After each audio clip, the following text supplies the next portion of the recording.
कल्पना कीजिए एक ऐसी आग की जो बिना किसी लकड़ी, बिना किसी तेल, बिना किसी घी और बिना किसी गैस पाइपलाइन के पिछले हजारों सालों से बर्फ जैसी ठंडी चट्टानों को चीरते हुए लगातार जल रही है। तेज आंधी आ जाए, मूसलाधार बारिश हो या फिर कोई जानबूझकर इस पर टन क्विंटल पानी डाल दे, पर इस आग को बुझाना तो दूर, कोई इसकी आंच को धीमा तक नहीं कर पाया। हम बात कर रहे हैं भारत के हिमाचल प्रदेश के कांगड़ा में स्थित ज्वालामुखी मंदिर की।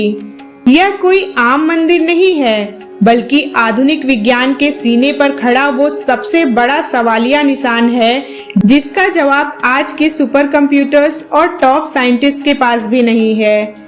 मुगल बादशाह अकबर से लेकर ब्रिटिश हुकूमत के बड़े बड़े इंजीनियर्स और आज की modern oil and natural gas companies ने करोड़ों रुपए फूंक दिए, लेकिन इस ज्योति का सोर्स कोई नहीं ढूंढ पाया। नमस्कार दोस्तों, आज द हिडन मैथोलॉजी के इस खास एपिसोड में हम सिर्फ आस्था की बात नहीं करेंगे। आज हम इतिहास के उन पन्नों को खोलेंगे जहां इस ज्योति को बुझाने की साजिशें रची गईं। हम उन वैज्ञानिक रिपोर्ट्स को आपके सामने रखेंगे जिन्होंने हार मान ली और सीधे शिव पुराण और देवी भागवत पुराण के प्रमाण से इस रहस्य को डिकोड करेंगे।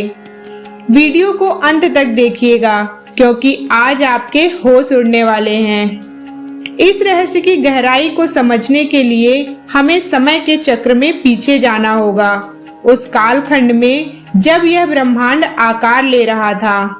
शास्त्रों के अनुसार प्रजापति दक्ष ने एक महायज्ञ का आयोजन किया था जिसमें उन्होंने भगवान शिव का घोर अपमान किया। अपने पति का अपमान सहन न कर पाने के कारण माता सती ने उसी यज्ञ कुंड की अग्नि में कूदकर अपने प्राण त्याग दिए। जब महादेव सती के जलते हुए शरीर को लेकर तांडव करने लगे तो ब्रह्मांड को विनाश से बचाने के लिए भगवान विष्णु ने अपने सुदर्शन चक्र से माता सती के शरीर के 51 टुकड़े कर दिए। ये टुकड़े धरती पर जहां जहां गिरे वहां शक्ति पीठ स्थापित हुए। देवी भागवत पुराण और तंत्र चूड़ामणि के अनुसार हिमाचल के इस पावन कांगड़ा क्षेत्र में माता सती की जिह्वा यानी जीभ गिरी थी। चूंकि जीभ का स्वभाव अग्नि से जुड़ा है, इसीलिए यहाँ साक्षात आदि पराशक्ति अग्नि के रूप में प्रकट हुई। यहाँ कोई मूर्ति नहीं है, बल्कि पत्थरों से निकलने वाली 9 अखंड ज्योति ही माँ का साक्षात रूप है। ये 9 ज्योतियां अलग अलग देवियों का प्रतीक हैं। इनमें जो मुख्य ज्योति जल रही है वो महाकाली की है, जिसे कामाख्या ज्योति भी कहते हैं। लेकिन शास्त्रों की इस बात को जब मध्यकाल में चुनौती दी गई, तब इतिहास का सबसे बड़ा टकराव शुरू हुआ। साल था लगभग 1580 के आसपास। दिल्ली के तख्त पर मुगल बादशाह जलालुद्दीन मोहम्मद अकबर का राज था। जब अकबर के कानों तक यह खबर पहुंची कि कांगड़ा की पहाड़ियों में एक ऐसी आग जलती है जो कभी बुझती नहीं, तो कट्टरपंथियों के उकसावे में आकर अकबर ने इसे काफिरों का जादू करार दिया।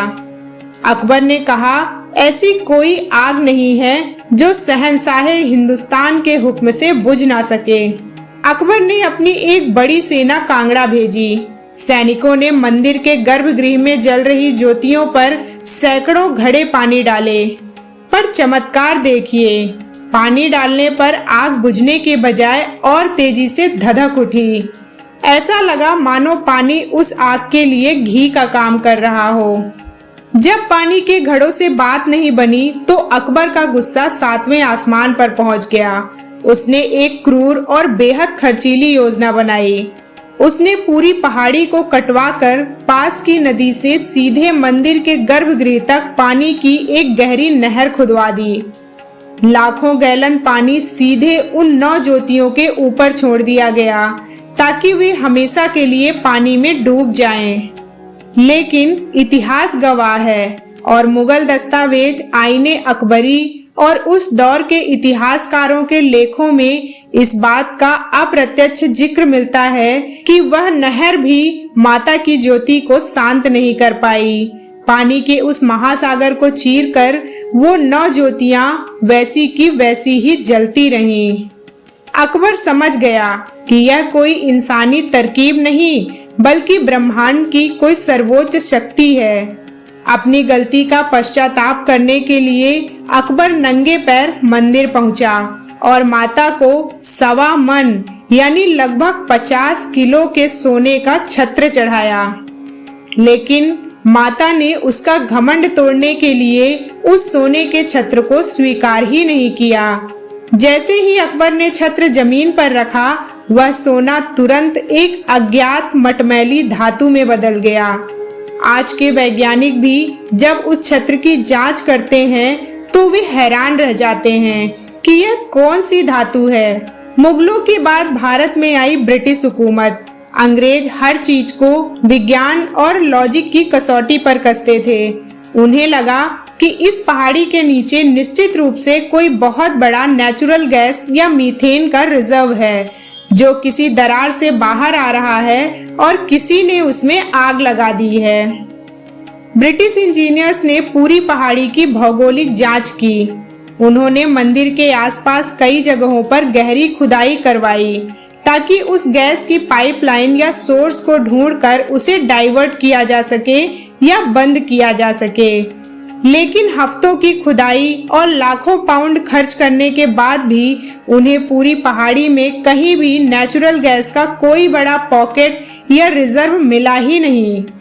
निराश होकर अंग्रेजों ने भी घुटने टेक दिए। अब बात करते हैं आज के भारत की। आज का विज्ञान तो बहुत आगे बढ़ चुका है। आज हमारे पास सैटेलाइट्स हैं, सीस्मिक सेंसर्स हैं। भारत सरकार के उपक्रम ONGC यानी oil and natural gas corporation ने इस रहस्य का पर्दाफाश करने के लिए दशकों तक रिसर्च की। उन्होंने अत्याधुनिक मशीनों से मंदिर के नीचे और आसपास की जमीन को स्कैन किया। वैज्ञानिकों का मानना था कि अगर यह प्राकृतिक गैस है तो इसकी मात्रा तय होनी चाहिए। इतने हजारों सालों से लगातार जलने के कारण अब तक वह गैस खत्म हो जानी चाहिए थी। और सबसे अजीब बात तो यह कि नेचुरल गैस जहां से भी निकलती है वहां बहुत तेज गंध होती है, लेकिन ज्वाला जी के गर्भगृह में गैस की कोई गंध नहीं थी।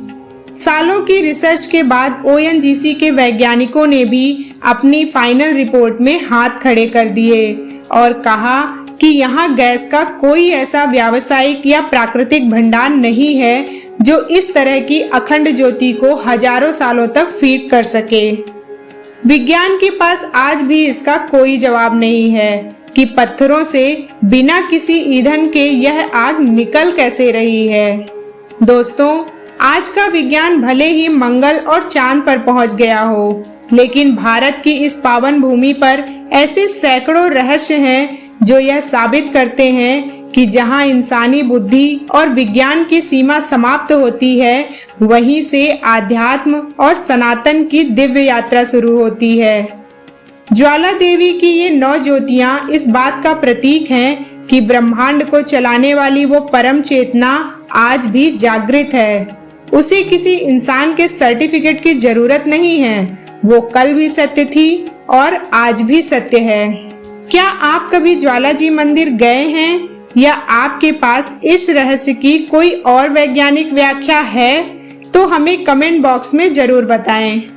अगर वीडियो इन्फॉर्मेटिव लगी हो तो कमेंट में जय ज्वाला माँ लिखना ना भूलें और हमारे चैनल द हिडन मिथोलॉजी को सब्सक्राइब जरूर करें। मिलते हैं अगले एपिसोड में किसी ऐसे ही अनसुलझे और छिपे हुए ऐतिहासिक रहस्य के साथ। तब तक के लिए सनातन धर्म से जुड़े रहिए। जय माता दी।